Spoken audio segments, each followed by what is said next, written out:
시청자 여러분 안녕하십니까? 지방자치 중심 소식을 전하고 더 나은 지방자치의 방향을 제시하는 지방자치 1번지입니다. 전라북도 14개 시군 중 농업 생산과 가공, 유통 관련 기반 시설이 가장 열악한 시군은 무주, 진안, 장수 세 곳인데요. 이에 전북도의회 양성빈 의원이 동북권 농산물 산지 공판장 설립의 필요성을 제기했습니다. 보도에 김민화 기자입니다. 농업 기반이 취약한 전북, 무주, 진안, 장수 등 동북권 지역의 농업 발전을 위해서는 가장 먼저 농산물 유통구조 개선이 필요하다는 의견이 제기됐습니다. 전북도의회 양성빈 의원은 15일 제341회 임시회 3차 본회의 도정 질문을 통해 현재 전북도 내에는 농산물 공판장이 7군데가 있는데 동북권에는 남원시 한 곳뿐이다며 무주, 진안, 장수 지역에 동북권 농산물 산지 공판장 설립을 촉구했습니다. 이어 동북권 농산물 유통구조 개선은 동북권 농산물 산지 공판장 신설만이 대안이 될 수 있다며 무진장의 농산물이 죗값을 받을 수 있도록 전북도는 반드시 힘을 보태야 한다고 강조했습니다.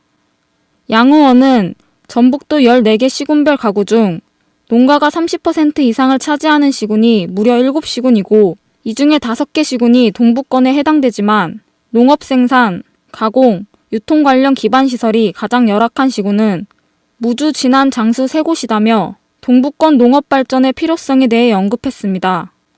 또 전북도는 농업소득 전국 7위, 농가소득 전국 6위, 농가부채 전국 3위로 소득은 낮고 부채는 많아 농사지어 죗값을 받을 수 있는 재반 여건이 부족하다며 유통구조 개선의 시급성을 강조했습니다. K랜 김민아입니다. 제주 4.3 평화재단은 지난 15일 제주도청 삼다홀에서 제5회 제주 4.3 평화문학상 시상식을 개최했습니다.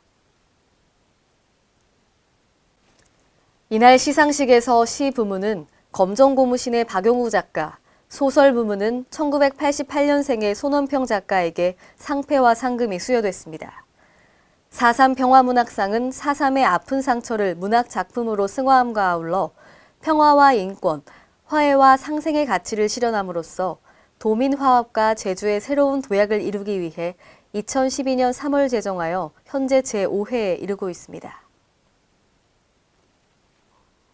전북 고창군은 역사문화 관광자원을 하나로 묶는 역사문화 관광지 연계도로 건설을 통해 본격적인 관광벨트 조성에 나섭니다. 역사문화 관광지 벨트화는 주요 관광지의 접근성을 향상시키는 사업입니다. 이에 고창군은 총 사업비 138억 원을 투입해 오는 19년 말까지 완성하기로 하고 이달 중으로 토지 보상과 문화재 표본 및 시굴 조사를 마무리한 뒤 본격 공사에 나설 계획입니다.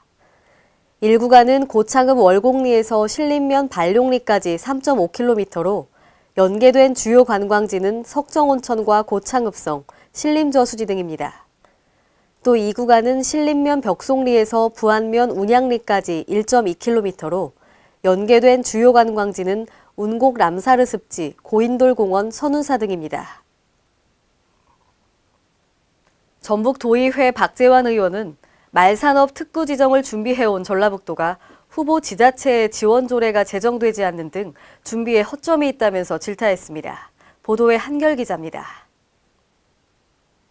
말산업 특구 지정을 준비해온 전북도가 특구 후보지가 아닌 엉뚱한 지자체에 승용말을 지원했는가 하면 후보 지자체의 지원 조례마저 제정되지 않는 등 준비에 허점을 드러내고 있습니다. 전북도는 말산업 특구 지정을 받기 위해 지난 15년, 16년에 걸쳐 총 48두의 승용말을 도입, 보급했습니다. 그중 23두는 당초 특구 후보 지자체로 거론되던 김제시 지역 농가에 보급됐지만 김제시가 특구 후보 지역에서 제외됨으로써 엉뚱한 지자체에 보급된 꼴이 됐습니다. 말산업 특구 후보 시군에 말산업 지원 조례가 제정돼야 심사에서 가점을 받을 수 있지만 전주, 진안, 익산, 완주, 장수 등 5개 후보 시군 중 전주시와 장수군의 경우 조례는 아직까지 제정되지 않고 있습니다. 전북도의회 박재환 의원은 이와 관련하여 전북도의 주먹구구식 준비를 문제로 지적했습니다. 가장 중요한 것은 주관 시군으로 지정된 김제시가 28도 중 23도를 도입했음에도 불구하고 주간 시군에서 빠졌다는 것입니다. 이어 박 의원은 14일 제314회 임시회 2차 본회의 도정 질문에서 특구 지정을 받기 위한 후보 지자체들의 지원 조례가 지금까지 제정되지 않는 등 준비에 허점이 있다고 질타했습니다. 전북도와 말산업 관계자들은 말산업 특구 지정 공모가 6월 중에 공고될 것으로 전망하고 있습니다. 말산업 특구 지정을 위한 전북도와 후보 시군의 짜임새 있는 준비가 요구됩니다. KLN 한결입니다. 행정자치부는 제19대 대통령 선거의 성공적 관리를 위해 제19대 대통령 선거 공명선거 지원 상황실을 지난 15일 개소했습니다. 행정자치부 공무원과 경찰 등 7명으로 구성된 지원 상황실은 앞으로 2개월간 선거 상황을 종합관리하고 지방자치단체의 선거 업무 추진 상황을 점검 지원하며 유관기관 협조 업무를 담당합니다. 앞으로 행정자치부는 선거일까지 비상근무체제를 유지하며 완벽한 선거 지원을 해 나갈 예정입니다. 질병관리본부는 영유아 및 학생 연령층의 인플루엔자 의사 환자 분율이 3월 들어 소폭 증가하고 B형 인플루엔자 바이러스가 분리되고 있어 가정과 학교 등에서 각별한 주의와 관심을 가져줄 것을 당부했습니다. 특히 감염병 예방을 위해서는 평상시 비누를 사용해 30초 이상 손 씻기와 기침 예절 지키기 등 예방수칙 준수를 강조했습니다. 이상으로 지방자치 1번지를 마칩니다. 시청해주신 여러분 고맙습니다.